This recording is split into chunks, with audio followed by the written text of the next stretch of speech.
그럼 가겠습니다. 성화 그리스도와 연합이라는 주제로 하나님의 말씀을 전할 때 크신 은혜가 있기를 축원합니다. 아멘. 한국 기독교는요, 개독교를 넘어서 광란 집단, 깡패 집단이 되었습니다. 서울 서부지법에 폭동을 일으킨 사람들 중에는 소위 기독교인이라는 청년들이 윤석열 대통령에게 구속영장을 발부했다는 이유로 법원을 다 때려 부수고 판사를 때려 죽이려고 위협하는 등 온갖 폭력을 휘둘렀습니다.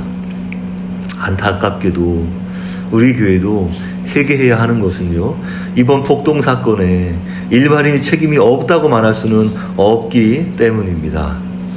우리는 우리 가족을 성실히 챙기지 못한 책임이 있습니다. 아주 막중합니다, 책임이. 소위 교회 다닌다는 기독교인들은 예수를 믿음에도 불구하고 삶에 아무런 변화가 없습니다. 의롭게 살지 못하고 거룩하지 못합니다. 성화에 관심이 없습니다. 왜 그렇습니까? 하나님을 잘못 알고 있기 때문입니다. 성경을 잘 모르고 복음에도 관심이 없습니다. 칭의와 성화에 그리스도와의 연합에 대해 제대로 배우지도 않았고요, 또 가르치지도 않았기 때문입니다. 성경 전체가 말씀하는데도 성화를 설교하지 않는 교회가 많다는 사실입니다. 성화가 없는 그리스도는요, 가짜입니다. 한마디로 가짜예요. 그리스도를 닮아가는 거룩한 삶이 없다면 그는 칭의를 받지 못한 사람입니다. 진정한 칭의에는 언제나 성화가 나타나기 때문이죠. 복음의 능력은 우리의 삶과 인생을 변화시키기 때문입니다. 성화는 칭의의 표지이고 또 구원의 표지인 것입니다. 그래서 우리에게 이 성화의 모습이 없다면 당연히 우리 또한 우리가 제대로 칭의를 받았는지, 진짜 예수 그리스도를 믿는 것인지 돌아봐야 하는 것입니다. 하나님께 의롭다 칭의를 받은 그리스도인들은요, 어떻게 살아야 합니까? 마땅히 거룩히 살아야 합니다. 성도란 거룩한 무리이기 때문입니다. 이 성화된 삶은 오직 그리스도와 연합을 통해서만 가능합니다. 살아낼 수 있는 것입니다. 그리스도와 연합이란 무엇입니까? 성경은 우리가 그리스도 안에 있으며 우리 모두가 그리스도와 한 몸으로 연합되었다는 진리입니다. 이것이 그리스도와의 연합이라는 교리입니다. 이거는 이제 나중에 또 우리 교회 얘기할 때 다시 또 나눌 것입니다. 바울은 사람이 성화되는 삶, 죄 안 짓고 거룩하게 사는 방법이란 오직 예수 그리스도와 연합에 의해서만 가능하다고 말씀하는 것입니다. 연합이란 하나님이 세우신 진리로서 하나님과 백성 간의 관계를 이해하는 중심 개념입니다. 우리가 예수 그리스도를 믿을 때 우리는 모두 그리스도 안에 속한 자가 되었습니다. 요한복음 17장 22, 23절 우리가 하나가 된 것 같이 그들도 하나가 되게 하려 함이니이다. 곧 내가 그들 안에 있고 아버지께서 내 안에 계시오 그들로 온전함을 이루어 하나가 되게 하려 함은, 이렇게 예수님께서 하나님께 기도하였죠. 예수께서도 제자들에게 자신 안에 거하라고 명하셨기 때문입니다. 요한복음 15장 4절 내 안에 거하라 나도 너희 안에 거하리라. 가지가 포도나무에 붙어있지 아니하면 스스로 열매를 맺을 수 없음 같이 너희도 내 안에 있지 아니하면 그러하리라. 아멘. 그러니까 예수님께서도 이렇게 가지가 포도나무에 붙어 있어야 되는 것처럼 우리도 예수님께 붙어있지 아니한다면 어떠한 열매도 맺을 수 없다, 그런 말씀입니다. 우리가 예수 안에 붙어 있을 때만이 그분의 은혜와 그분의 모든 영적인 혜택을 우리 또한 입는 것입니다. 예수 그리스도와 그의 십자가는 우리의 모든 관계를 철저히 바꿔 놓았습니다.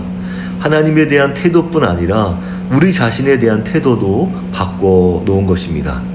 하나님은 하나님의 최후 법정에서 우리를 어떻게 하셨습니까? 의롭다고 선언하셨죠.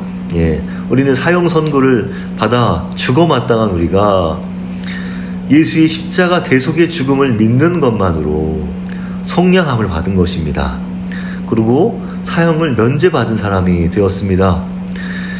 예수님과 우리에 대한 속죄에 관한 얘기는 속량함에 대한 얘기만 써놨는데, 여기 속량함만 이건 아니고 4가지가 또 있습니다. 이거 나중에 또 다루도록 하겠습니다. 예수는 우리의 죄를 짊어지시고 우리 죄 때문에 대신 모든 죄값을 다 치르셨습니다. 십자가 사형을 당하신 것입니다. 우리는 하나님의 크신 은혜로 값없이 의롭다 하심을 받았습니다. 우리는 생명값 피값을 내주지 않았잖아요. 그래서 값없이 은혜로 의롭다 하심을 받은 것입니다. 그리스도를 믿음으로 예수 안에 있는 하나님의 의를 덧입게 되었습니다. 그리스도의 피로 인하여서 우리와 하나님 간에 새 언약이 체결된 것입니다. 누가복음 22장 20절, 이 자는 내 피로 세우는 새 언약이니 라고 말씀하셨잖아요. 하나님은 이스라엘을 하나님의 백성으로 세우실 때 그들과 언약을 맺었습니다. 출애굽기 나오잖아요. 선지자 이사야는 이스라엘을 지으신 하나님을 일컬어서 부인이 부정한 중에도 신실하게 부인을 사랑하는 남편으로 비유하였습니다. 하나님이 바로 그런 남편이라는 거예요. 이사야 54장 5절, 너를 지으신 이가 내 남편이시라. 에레미야도 호세아도 하나님을 남편이라 소개하였습니다. 우리도 그리스도와 결혼하여 그의 신부가 되었습니다. 요한계시록 19장 7절, 어린 양의 혼인 기약이 이르렀고 그의 아내가 자신을 준비하였으므로, 그의 아내는 모든 그리스도인을 말하는 것입니다. 그리하여 우리는 그리스도 안에서 하나로 연합된 것입니다. 또한 우리는 예수를 믿음으로도 그리스도와 연합되었습니다. 예수를 주와 구세주 그리스도로 믿습니다. 우리가 예수를 믿는다는 것은 예수가 나를 위해 죽으신 구원자라는 것뿐 아니라 그분이 나의 주인으로서 그의 모든 것을 전인격적으로 동의한다는 것입니다. 그리하여 우리는 예수를 믿음으로 예수와 연합되었습니다. 예수를 믿는 것은 그리스도 안에 거한다는 것입니다. 우리는 그분의 몸이 된 것입니다. 교회는 그리스도의 몸이라고 하잖아요. 그리하여 예수는 법적으로 우리의 대속자요 대표자가 되셨습니다. 고린도후서 5장 14절, 한 사람이 모든 사람을 대신하여 죽었은즉 모든 사람이 죽은 것이라. 여기는 대속자와 대표자가 같이 나오는 말씀입니다. 대속자는 어떤 뜻이에요? 다른 사람을 대신하여 행동함으로 다른 사람이 행동할 필요가 없게 하는 사람을 가리키는 것이고요. 또한 대표자는 무슨 뜻이냐? 다른 사람을 대표하여 행동하여 소속된 모두를 포함시키는 사람을 우리는 대표자라고 말합니다. 예수의 죽음은요, 바로 우리의 죽음이 된 것입니다. 왜? 예수께서 대속해서 죽으셨기 때문에 또한 우리의 대표자가 되시기도 하셨습니다. 그리스도는 우리 모두를 대신하여 죽으셨을 뿐 아니라 우리 모두를 대표하여 우리 모두가 그리스도와 하나로 연합되었습니다. 그래서 이 같은 그리스도와 연합에는 죽음과 삶 2가지가 있는데요. 먼저 죽음입니다. 삶에 대한 얘기는 이번 시간에 얘기하냐고 다음 시간에 좀 더 이야기를 가겠습니다. 이번 얘기는 죽음에 관한 얘기를 많이 다루고 있습니다. 당시 유대인들은요, 바울이 계변으로 율법을 폐기하려 한다고 비난하였습니다. 바울은 하나님께 의롭다함을 받는 것은 율법의 행위가 아닌 예수를 믿음으로 하나님의 은혜로 값없이 받는다고 주장하며 범죄를 더하게 하려고 율법에 들어왔지만 죄가 늘어난 곳에도 은혜가 풍성하다고 주장하였기 때문입니다. 그러니까 여태껏 유대인들은요, 하나님께 의롭다함을 받는 것은 예수를 믿는 게 아니라 율법의 행위로 의롭다함을 받는다라고 여태껏 그렇게 믿어왔고 그렇게 살아왔단 말이에요. 그런데 갑자기 바울이 나타나서 율법의 행위로 의롭다함을 받는 게 아니고 이제는 예수를 믿음으로 의롭다함을 받는다, 이렇게 얘기를 하는 거예요. 그러면서 율법이 들어온 이유는 뭐냐? 세상에 온 것은 범죄를 더하게 하려고 주신 것이다. 그렇지만 하나님께서 그렇게 범죄가 늘어나는 곳에 은혜도 풍성하게 하셨다, 그런 얘기를 주장한 것입니다. 그럼 우리 로마서 얘기가 그 얘기예요.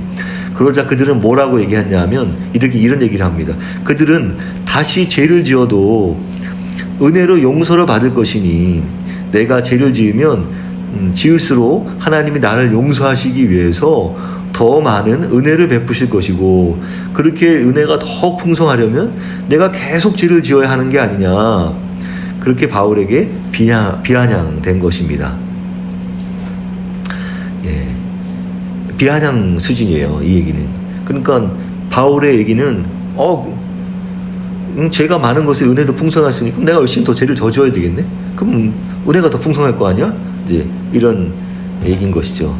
근데 현재에도 이런 얘기를 하는 사람들이 있다는 것입니다. 안타깝게도 바울은 그런 비난에 대해서 단호하게 반대하였습니다. 로마서 6장 1, 2절 은혜를 더하게 하려고 죄에 거하겠느냐? 그럴 수 없느니라. 죄에 대하여 죽은 우리가 어찌 그 가운데 더 살리요? 우리가 죄에 대하여 죽었는데 어떻게 앞으로 죄 가운데 살겠느냐 말입니다. 죄 가운데 사는 것이 절대 불가능하다는 게 아니고 도덕적으로 모순된다, 그 말이에요. 죄에 대하여 죽었던 우리가 어떻게 잠시라도 죄 가운데 살 수 있단 말입니까?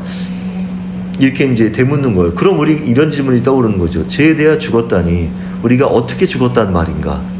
그 말은 무슨 뜻인가 하고 말입니다. 우리가 무언가에 대해 죽었다면 그것 안에서 계속 살 수 없는 건 당연한 것이죠.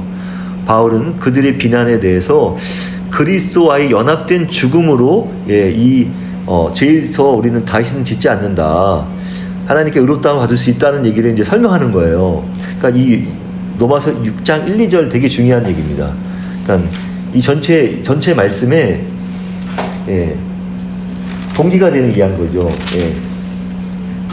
왜 바울이 그리스도 연합에 대해서 설명했느냐? 얘네들이 이런 얘기를 한 거야.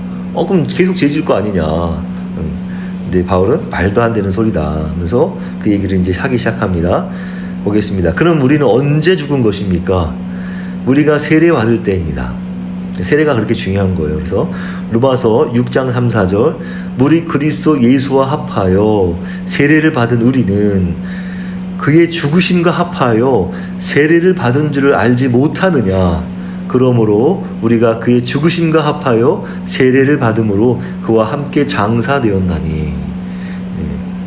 세례의 정의에 대해서 이렇게 분명히 말씀하고 있습니다. 여기서 물세례는요, 기독교 입문 예식이잖아요. 여러 가지 의미를 또한 담고 있습니다. 교회가 쓰는, 교회에 입문하는 그런 예식으로 늘 물세례를 교회가 하고 있어요. 그런데 무릇 그리스도 예수와 합하여 세례를 받은 우리는, 이 말씀, 위에 있는 이 말씀을 그대로 직역해서 쓰면은 뭐라고 풀이할 수 있느냐? 그리스도 예수 안에서 세례를 받은 우리라는 표현을 하고 있다는 거예요. 무슨 말인지 알겠죠? 예수 합하여 세례를 받는다는 말은 예수 안에서 세례를 받았다, 이렇게 표현하고 있다는 거예요. 직역을 표현하면. 예수 안에서 세례를 받는다는 게 무슨 뜻일까? 우리 생각이 들겠죠? 보겠습니다. 세례는 죄를 씻는다는 거, 그런 의미가 있어요. 또한 성령을 선물로 받는다는 의미도 있어요. 그런데 무엇보다도 세례는요, 그리스도와 연합을 의미하고 있는 것입니다. 아주 중요한 것입니다. 갈라디아서 3장 27절에도 이런 말씀이 있습니다. 누구든지 그리스도와 합하기 위하여 세례를 받은 자는 그리스도로 옷 입었느니라. 그러니까 우리가 그리스도와 하나 되기 위하다, 연합되기 위해서는 꼭 세례를 받아야 한다, 이거 말입니다. 그래서 세례는 무슨 뜻이다? 나와 그리스도가 하나 되는 것, 연합된다는 의미를 담고 있는 예식이라는 것입니다. 아시겠죠? 그래서 우리는 그리스도께 붙어 있게 되는 겁니다. 세례는 그리스도와 합하기 위한 예식인 것입니다. 그렇게 우리는요, 단순히 그리스도의 의로 의롭다 하심을 입은 신자가 아닙니다. 그리스도인은요, 개인적으로 예수 그리스도와 연합한 자라는 거예요. 세례는 하나님이 우리 죄를 씻으시고 성령을 선물로 주시는 의식일 뿐 아니라, 의식이고 예식이란 말이에요. 같은 말입니다. 우리를 그리스도께 인도하고 그리스도 안에 거하게 하는 사건이라는 거예요. 세례가. 세례를 통해서 우리는 그리스도께 접붙임 받는 것이다 하는 겁니다. 접붙임 받는다. 예. 그러니까 왜 교회는 그리스도의 몸이니까 우리가 교회 교인이 되잖아요. 예. 그래서 그리스도인이 되잖아요. 그러므로 바로 예수 그리스도와 한 몸이 되는 것입니다. 그렇다고 세례 자체가 연합이 되게 한다는 말이 아닌 거예요. 세례 자체가 그런 뜻이 있는 건 아니라, 세례는 그런 형식, 행위라는 거란 거죠. 세례는 그리스도와 연합을 이루는 것을 가시적으로 드러내는 그런 행위라는 겁니다. 그래서 이 기독교는 그런 예식을 또 이렇게 중시하는데, 그렇다고 예식 자체가 그런 놀라운 역사가 있는 게 아니라, 그 예식을 통해서 그 표지를 드러내는 거예요. 아, 내가 그리스도와 하나 되었습니다 하는 그런 표식으로 세례를 베푸는 것이죠. 그럴 때 하나님께서는 우리가 그렇게 형식을 하기로 약속이 된 것이니까 우리에게 죄를 씻어주시고 또한 성령을 내려주시는 것입니다. 또한 세례는 그리스도의 죽음과 부활 안에서의 세례입니다. 예를 들어서 누군가 세례를 베풀고 있습니다. 세례 받는 사람은요, 물속에 들어가요. 우리 몸을 완전히 담그느냐 아니냐는 중요하지 않습니다. 중요한 것은 물속으로 들어감으로 그가 죽고 장사되었다가 다시 살아난다는 것입니다. 세례는 세례를 받는 자의 죽음과 장사, 새 생명을 얻어 부활하는 과정을 극적으로 보여주는 것이에요. 우리가 받는 세례는 일종의 장례식이자 무덤에서 부활하는 의식입니다. 그래도 우리 지원자분 경험이 좀 있어가지고 생동감 있게 들어올 겁니다, 말씀이. 또한 그리스도가 죽으신 것은 죄에 대한 죽음이고, 그가 부활하신 것은 하나님께 대하여 부활하신 것입니다. 로마서 6장 6, 7절, 우리가 알거니와 우리의 옛사람이 예수와 함께 십자가에 못 박힌 것은 죄의 몸이 죽어 다시는 우리가 죄에게 종노릇하지 아니하려 함이니, 이는 죽은 자가 죄에서 벗어나 의롭다 하심을 얻었습니다. 여기서 죄에서 죽었다는 것은요, 그리스도께서 죽으신 것처럼 우리도 죽었다는 것입니다. 이 죽음은 단지 죄에 대해 무감각해진다는 그런 뜻이 아니에요. 시체가 신체 자극에 반응하지 않는 것처럼 죄의 매력과 세력에 대하여 반응을 보이지 않는다는 뜻이 아닙니다. 이런 의미를 너무 크게 생각하면 안 돼요. 죄에 대해 어떠한 감정이나 감각도 느끼지 않고 죄에 흔들리지도 않는다, 그런 의미로서 쓴 말이 아니라는 거예요. 그런 뉘앙스가 느껴지잖아요. 우리는 죽었다는 의미를 여러 가지로 쓰니까. 그랬다면 로마서 6장 13절, 너희 지체를 죄에게 내주지 말고 같은 경고를 할 이유가 없을 겁니다. 아, 죽었는데 왜 또 죄에게 내주지 말라, 그런 말을 왜 하냔 말이에요. 안 해도 될 말을 할 이유는 없는 것이죠. 우리는 죄의 유혹 앞에 흔들림이 없기는커녕 잘 넘어지고 또 계속 범죄하고 있어요. 성경이 말씀하는 죽음이란 육체적인 죽음의 그런 의미의, 육체적인 의미의 죽음보다는 법적이고 도덕적인 의미의 죽음을 말하는 것이에요. 성경은 죄와 죽음을 함께 거론할 때 죽음은 죄에 대한 형벌로서 죽음을 얘기합니다. 죽음이란 죄값으로서 받는 형벌로서의 죽음을 얘기하는 거예요. 여기서 이 죽음이란, 이것이 성경이 말하는 죄와 죽음의 관계인 것이에요. 바울은 죄 짓는 자는 죽어 마땅하다는 것이 하나님의 공정한 법이라고 말씀하고 있어요. 죽음은 죄 유혹에 무감각해진 상태가 아니라 죄에 대한 응분의 대가를 뜻하는 의미예요. 여기서의 죽음은 그 사형 선고로서 받은 그 죽음, 죄가, 죄의 삭, 죽음을 말하는 거예요. 형벌의 대가로서 사망을 말하는 것입니다. 그리스도인이 죄에 대하여 죽었다고 말할 때에도 죽음은 형벌의 대가를 말하는 것입니다. 예수께서 죄의 싹, 죄값, 죄의 형벌을 치르셨듯이 우리도 그리스도와 하나가 되어서 그분과 함께 죄의 형벌을 담당했다. 그런 뜻입니다. 왜? 우리가 연합되었기 때문에, 그분과 하나 되었기 때문에 그분이 죽었으니 우리도 죽었다. 그 말입니다. 법적으로 죽었고 도덕적으로 죽었다. 그 말입니다. 그 결과 우리도 죽었다가 다시 또 살아났잖아요. 예수님께서 부활하신 자 우리도 살아나서 우리의 옛삶은 끝나고 새 삶이 시작된 것입니다. 예. 그래서 세례일찍에 물에 담가졌다가 다시 꺼집어내잖아요. 그렇기에 하나님이 원하시는 거룩하고 의로운 삶을 살 수 있는 방법은 무엇입니까? 무엇입니까? 잠깐만요.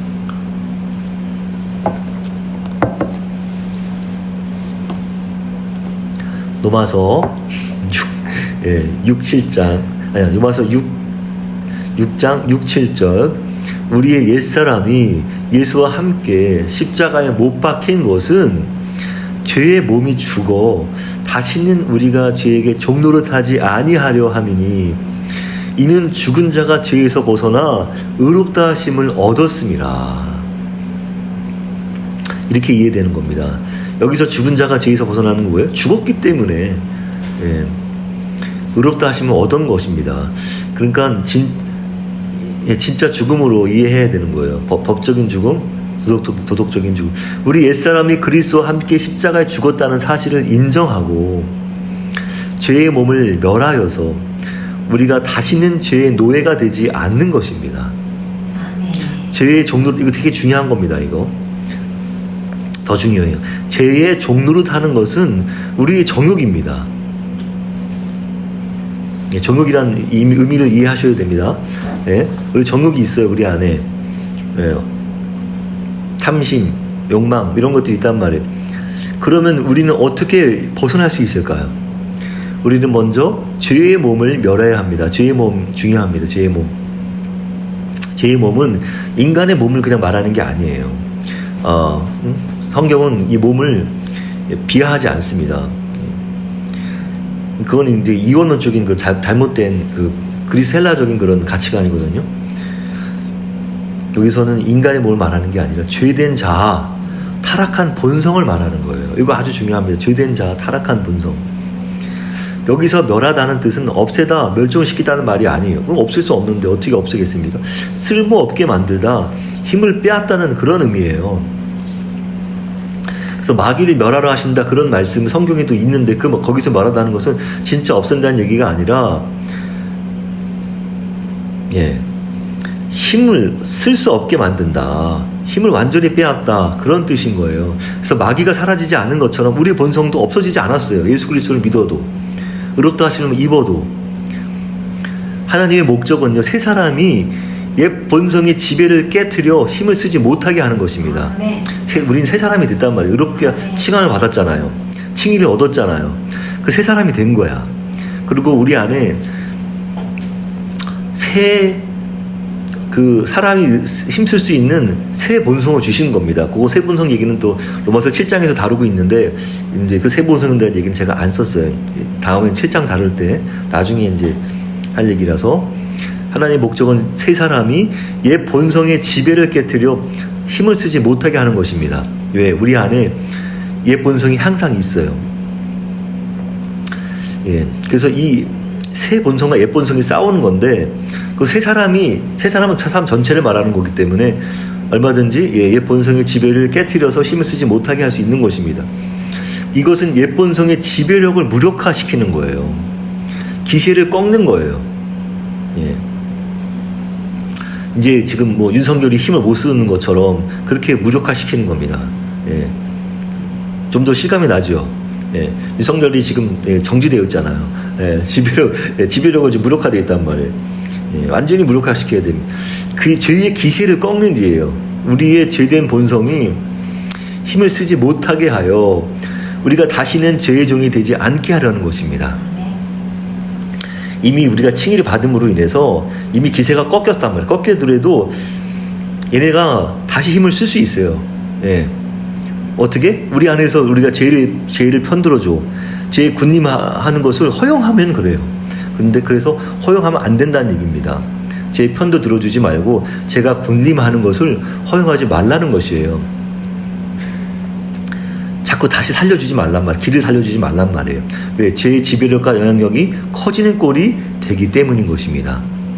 이미 성령이 우리 안에 들어오셨기 때문에 얘는 꺾여 있는 거예요. 그렇기 때문에 성령을 계속 우리는 따라가야 합니다. 그러면은 옛 본성, 옛 자아는 자꾸 힘을 쓸 수 없는 것입니다.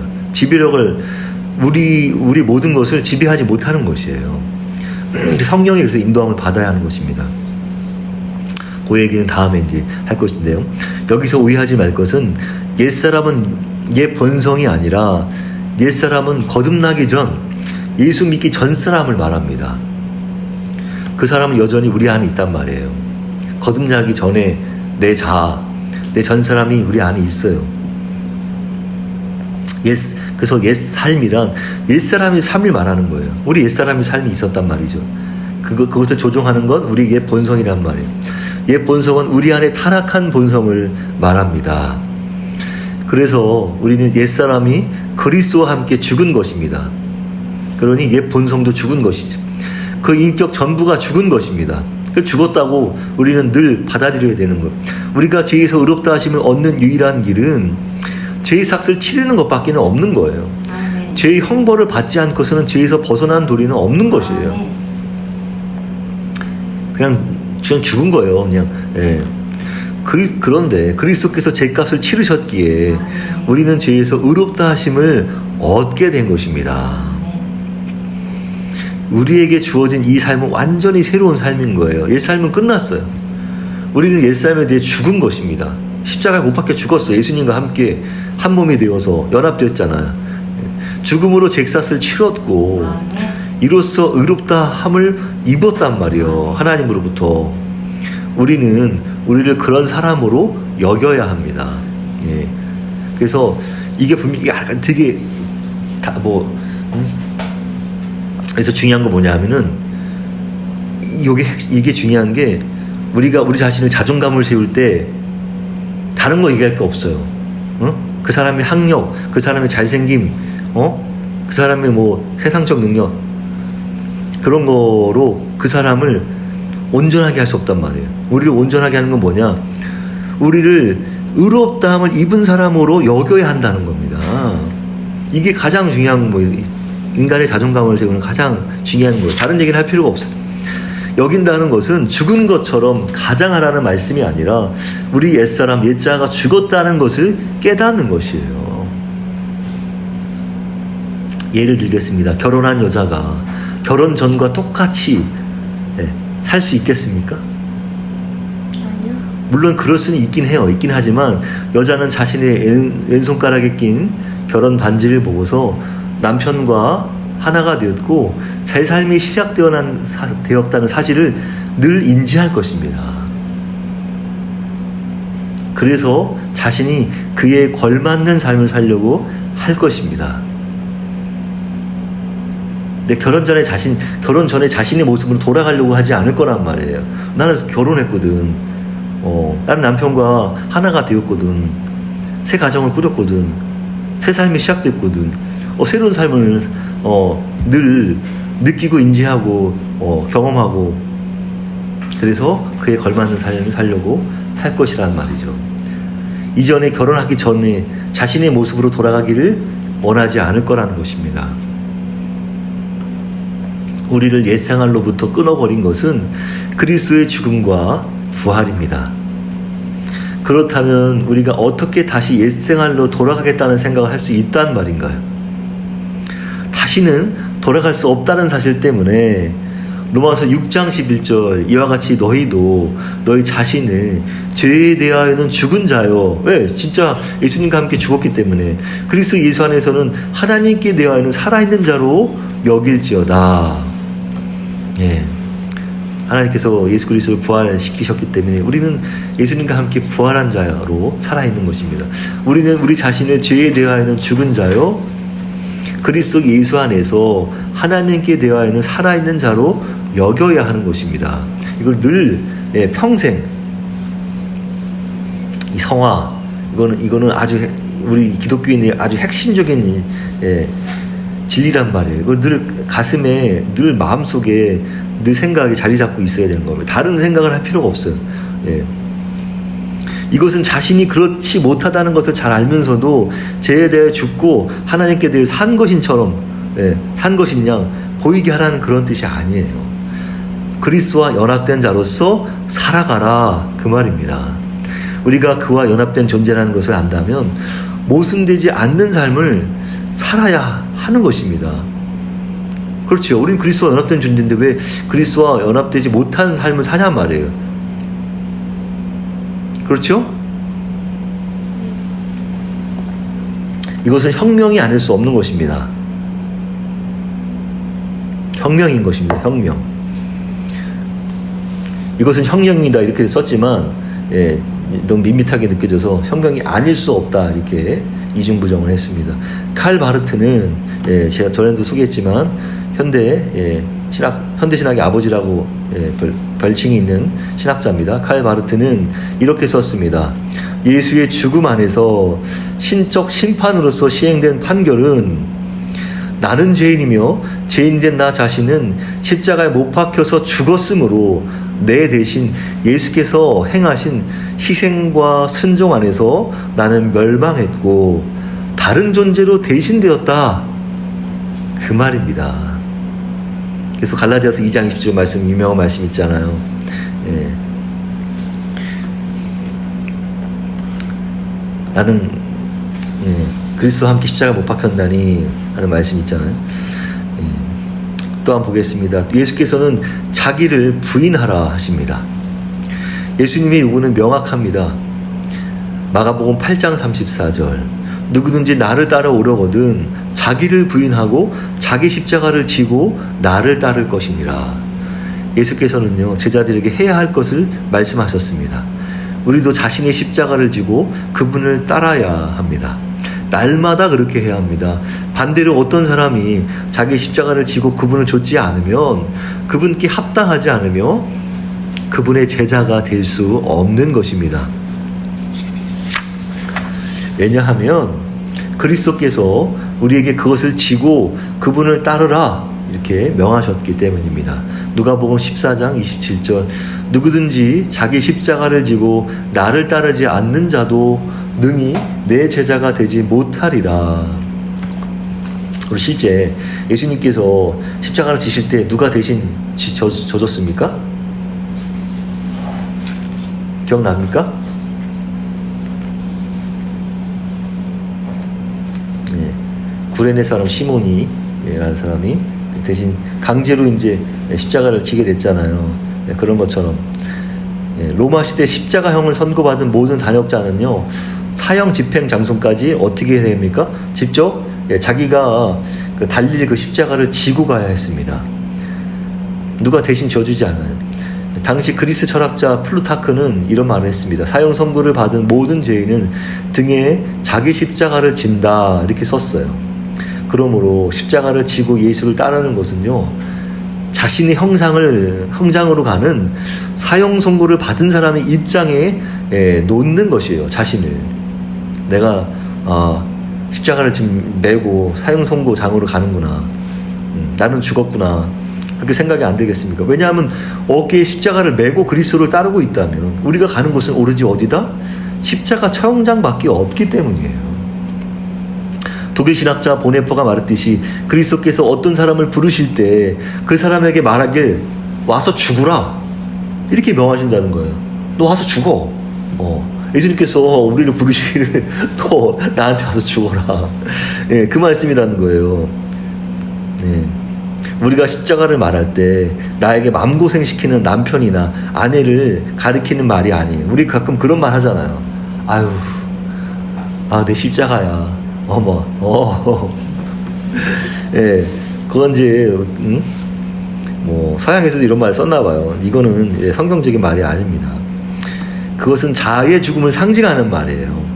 내 자아가 죽었다. 아까 뭐라 그랬습니까? 죄의 몸. 예, 다시 말해서 죄된 자아, 옛 본성이라고 그러잖아요. 같은 의미입니다. 그래서 그것이 죽는 것입니다. 따라서 십자가의 삶이란 그저 자신에게 술, 담배나 뭐 사치품이나 인스턴트 음식을 뭐 끊어라 이런 걸 가리키는 게 아니란 말이에요. 예, 대단히 오해하는 것이 그걸 십자가를 진다고 생각하면 절대 아니에요. 코웃음밖에 안 나오는 거예요. 하나님 보시기에 우리 자신의 주인된 권리를 포기하는 것이고 거부하는 것이에요. 자꾸 내 권리를 주장한다? 아닌 것이에요. 왜? 자기중심성이라는 우상숭배를 버리는 것이란 말이에요. 바로 그러니까 다시 본다면 되게 핵심적인 말을 했습니다. 뭐냐? 죄의 몸, 옛 본성 그 가운데 뭐가 있어요? 자기중심성이라는 게 있단 말이에요. 왜? 내가 주인이거든. 늘 내 삶에 내가 주인이잖아. 내가 왕이잖아. 그거를 버리란 말이에요. 그게 옛 본성인 것입니다. 근데 우리에게 새 본성이 왔어요. 새 본성이 들어와서 성령이 주셔서 그건 무엇을 말합니까? 주님이 내 주인이라는 거죠. 나를 버리고 주님을 살리는 것입니다. 갈라디아서 5장 24절 그리스도 예수의 사람들은 육체와 함께 그 정욕과 탐심을 십자가에 못 박았느니라. 제가 그렇게 좋아하던 말씀입니다. 이 말씀 진짜. 예. 이렇게 날마다 자신이 입술로 이 말씀을 고백해야 돼요. 이거 외워야 될 가장 중요한 말씀이에요. 이게 죽어야지 우리가 사는 삶을 살 수 있어요. 예. 결론입니다. 우리는 예수 그리스도와 연합함으로 신분이 완전히 바뀌었습니다. 우리는 죄의 형벌을 짊어지고 죄에 대하여 죽었습니다. 그리스도인은 그리스도 안에서 죄의 형벌로부터 건짐을 받았을 뿐 아니라 죄의 세력으로부터 건짐을 받은 것이에요. 죄가 더 이상 주인 노릇하지 못하는 관계가 된 것이에요. 우리와 죄와의 관계가, 내 안에 있는 죄와의 관계가. 그리고 죽은 자 가운데서 다시 살아난 것입니다. 죄의 이상은 바뀌었어요. 꺾였어요. 현저히 떨어졌습니다. 죄의 영향력과 지배력은 우리를 속박하지 못하는 것입니다. 그러니 우리 자신을 하나님께 드리고 우리의 지체를 의의 무기로 하나님께 드려야 하는 것입니다.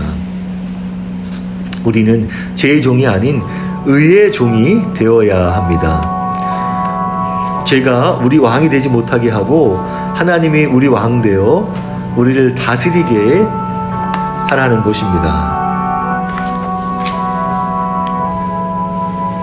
죄가 폭정을 부리지 못하게 하고 하나님이 주인 되게 하여 하나님의 뜻대로 사용하도록 우리 자신을 내어 드리라는 말씀입니다. 우리는 죄에 죽었고요. 하나님께 대하여는 살아있기 때문입니다. 그렇게 우리는 새로운 신분대로 살고 죄의 지배를 받지 말아야 합니다. 과거 정권에서 벗어나서 새로운 정권, 의와 생명과 생명과 은혜의 정권으로 들어갔기 때문입니다. 직역하면 정권이라고 표현하고 있어요. 그래서 그 결과 예수 우리 주 안에 있는 영생인 것입니다. 정권이라는 말로 표현하니까 좀 더 느낌이 다가오잖아요. 우리 자신이 누구든지 우리는 상기해야 합니다. 깨달아야 합니다. 우리 자신이 그리스도와 연합한 존재임을 날마다 매순간 묵상하고 그러한 자로 여겨야 하는 것이에요. 이게 바로 우리 자존감을 세우고 자긍심을 세우고 우리 정체성을 만드는 가장 중요한 말씀인 것입니다. 다른 인생의 전부를 다 틀어서도 이게 핵심인 거예요. 내가 그리스도와 연합된 존재구나. 나는 칭의를 받은 사람이구나. 우리는 매 순간 끊임없이 죽는 것이에요. 그래서 왜? 의롭다함을 칭함받는 건 어떻게? 죄에서 죽었기 때문에 의롭다 칭함을 받았다 말씀하잖아요.